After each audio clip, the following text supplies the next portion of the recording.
Olá pessoal, tá na tela aí o ataque Keres contra a variante Scheveningen da Siciliana. Essa cidade holandesa não tem como pronunciar corretamente o nome. Nós brasileiros, acho que o melhor que a gente faz é falar Scheveningen como se lê mesmo em português. Bom, esse é o temido ataque Keres, pessoal. É o G4, é a Grob no meio de uma siciliana. Então, assim, essa posição aqui tá tudo normal, tudo tranquilo. Quinto lance, pode ser jogado bispo E2, pode ser jogado bispo E3, o ataque inglês e tal. E temos o G4, que é um lance que começou a ser jogado pelo Panov nos anos 30.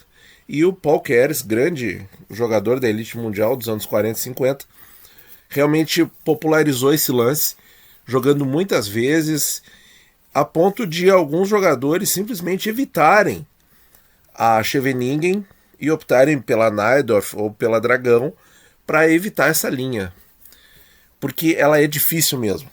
É um ataque forte das brancas, é uma linha difícil. E o problema é o seguinte, pessoal, que a maioria das pessoas joga a linha mais perigosa para as negras. Vamos ver desde o começo como é que é essa siciliana. Então, E4, C5, cavalo F3, D6, D4, C por D4, cavalo por D4, cavalo F6, cavalo C3. Aqui a gente já viu muitas partidas, muitos vídeos com a Najdorf, que evita completamente aquilo lá. Tem a siciliana clássica também, para quem quer mares mais calmos, mas vai enfrentar dificuldades com esse ataque também, muito parecido com o da Najdorf. E tem a Scheveningen, que a arma mais perigosa das brancas é o G4. E qual é o problema? O problema é que as pessoas jogam o H6, que é o mais comum, mais jogado, e aí as brancas vão montar um ataque no flanco rei com H4, vão abrir as linhas, e vai ser uma partida complicada, e a estatística está toda do lado das brancas. Por exemplo, com o H6 já fica 60% as probabilidades pró-brancas. E aí eu estava procurando aqui nos meus alfarrábios, e existe um livro que se chama Defensa Siciliana. Eu tenho da edição da série Clube de Ajedrez, da editorial Fundamentos. É um livro do final dos anos 80 e ali tem a fórmula do Kasparov, que o Kasparov usou para jogar contra essa linha, e ele não precisou usar muitas vezes. Inclusive a partida que eu vou mostrar dele, o livro já tinha sido publicado. Eu achei estranho que o grande mestre não tenha observado as linhas do Kasparov. Bom, qual é a linha, pessoal? Então nós vamos evitar o H6, certo? Existe também, só para nota, existe um híbrido da Scheveningen com a Najdorf, que é jogar A6 aqui, certo? Mas a linha que o Kasparov recomenda é cavalo C6. Cavalo C6, certo? O único lance, agora as brancas têm praticamente dois lances únicos aqui para continuar no ataque, porque qualquer coisa diferente que as brancas fizerem vai ser muito fácil de igualar o jogo, certo? Então veio G5, esse é o lance que eles têm que fazer. A gente volta o cavalo para D7 e eles têm que jogar bispo E3. Pode haver uma transposição com torre G1, como acontece na partida do Kasparov, pode acontecer. E aí nós vamos seguir os planos básicos do Kasparov, que vai ser colocar o bispo em E7, trazer o peão para A6, rocar pequeno, sim, rocar na ala do rei, e não tocar nesses peões, nos peões de H7, G7 e F7.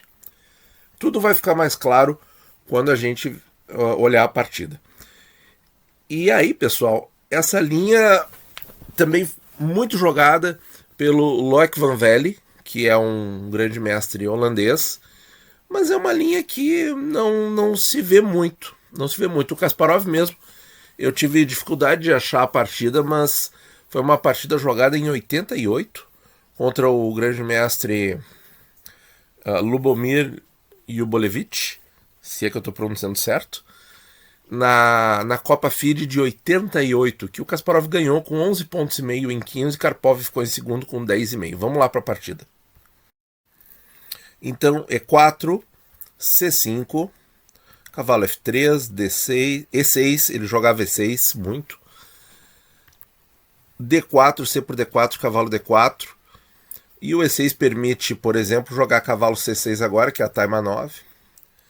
Cavalo F6, cavalo C3, D6, agora entrou no campo da Scheveningen.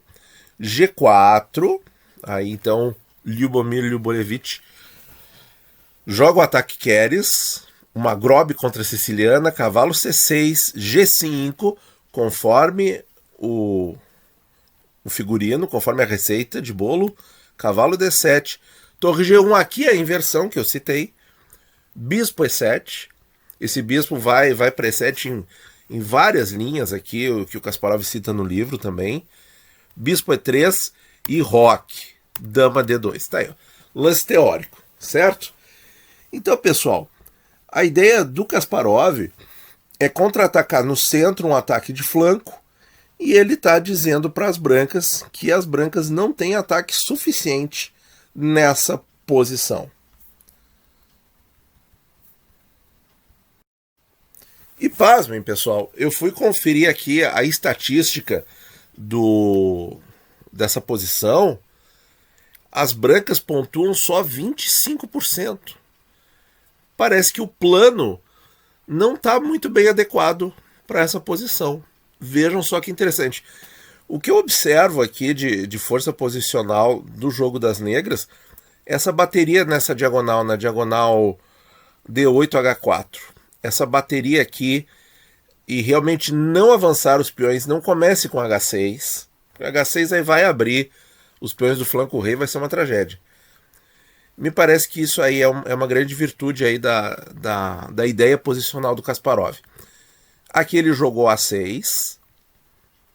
Então, seguindo a ideia, uma ideia, digamos assim, meio de tornar híbrido essa abertura da Scheveningen com a Najdorf, porque ele vai usar a ideia de avançar B5.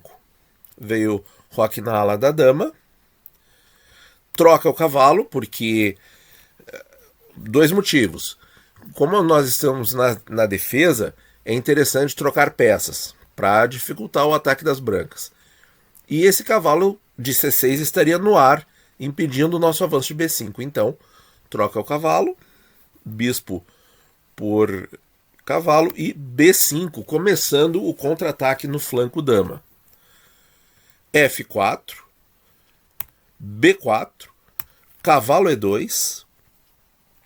E agora, Kasparov joga dama A5, já atacando B1, fortalecendo o seu peão, e na corrida de ataques, flanco do rei, ataque no flanco do rei para as brancas, ataque no flanco da dama para as negras, nessa posição me parece francamente que as negras estão um pouquinho à frente.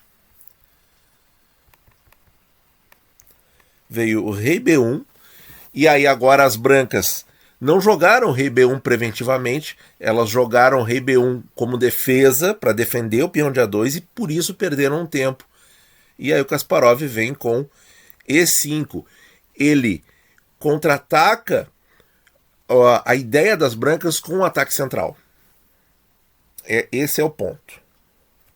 Veio bispo F2 e cavalo C5. Muito parecido com várias linhas da Najdorf. Vejam que o centro das brancas está todo atacado. Está todo atacado e ele não conseguiu desenvolver ataque ainda no flanco rei. Agora o peão de E4 está sob ameaça. Veio dama E3 e bispo E6. Olha aí, ó, mais um ataque em cima do ponto A2. Vejam só como o ataque aí do Kasparov flui mais naturalmente. Cavalo C1 defendeu, e agora E por F4. E aqui o computador já dá vantagem negras. Olha só que coisa, pessoal. Porque, vejam, não tem mais avalanche de peões no flanco rei. E agora o Kasparov quebrou a cadeia E4, F4, G5, trocando o peão. Dama por F4, torre de A para C8, bispo D4, não faz nada, torre de F para E8, mas mesmo assim torre de F para E8, pode jogar um bispo F8 se necessário, cavalo B3 ameaçando a dama, dama vai para A4, e aí se trocar o cavalo, cai o peão de A2, bispo F6, sacrificando o bispo, e tomar esse bispo a gente já vê que é suicídio, porque vai abrir a coluna G e aí as brancas vão ganhar com facilidade, tá, pessoal? Isso aqui, ó, eu nem passei no computador, mas dá para ver que é simplesmente proibido, certo? Como diria o grande mestre Rafael Leitão, em certos países você vai preso se você aceita determinado tipo de sacrifício na posição. Então proibido, lance proibido, certo? Aqui, pessoal, bispo F8, exclama, e agora a vantagem está um pouco maior. Antes era pequena vantagem negras, agora é grande vantagem negras. E a branca não tem como continuar o ataque, gente. Essa que é a verdade. Olha aí. O Lubojevich jogou torre G3, seguiu dama C6, e o peão de E4 de novo está caindo, por isso cavalo C5, D por C5, bispo E5. Olha aí como está bem neutralizado. E agora, quem é que está fazendo avalanche de peões em cima do roque adversário? As negras. Bispo D6, B3, para quebrar a estrutura de peões no flanco dama das brancas. Ele avançou C3. Veio torre de C para D8. E olha ali, já cravou o bispo, certo? Esse bispo de E3 aqui já está cravado. Se a gente retirá-lo do tabuleiro, olha lá, ó, tem praticamente um gavetão pronto, certo? Só que a dama ainda volta para C1.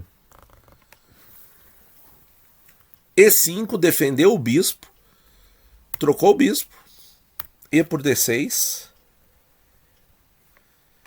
E agora, pessoal, esse aqui é um lance muito bonito. Vale a pena você dar uma pausa e tentar descobrir. Muito bem, pessoal. Espero que você tenha acertado torre D6. Olha aí, pessoal, sacrificando a torre. E o Lubojevich jogou torre C1. É o tema do gavetão que a gente acabou de mostrar.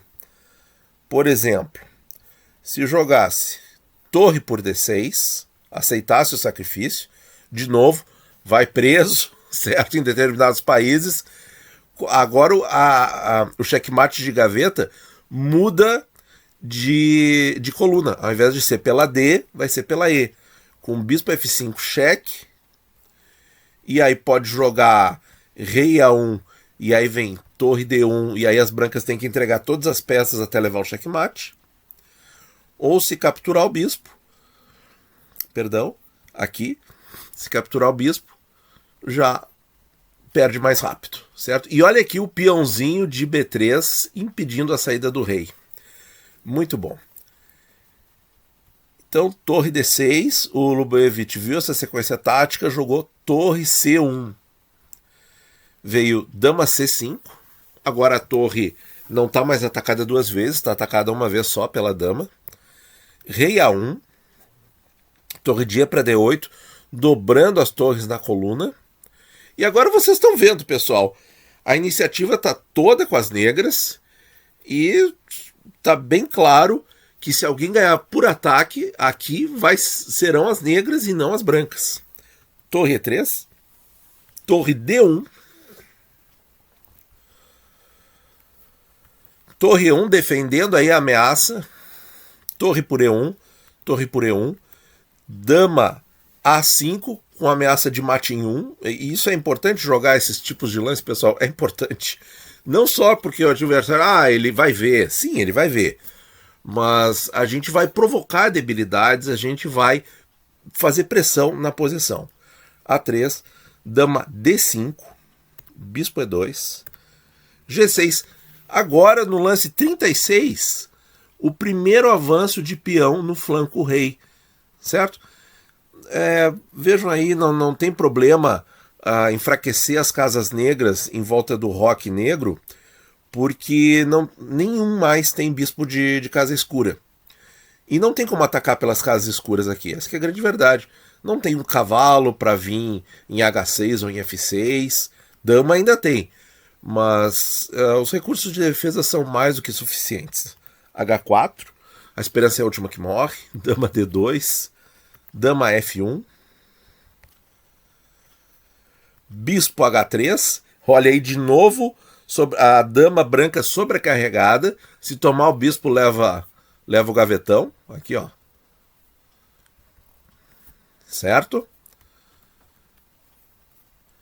Jogou dama G1, e agora pessoal, para finalizar, para arrematar, torre E8.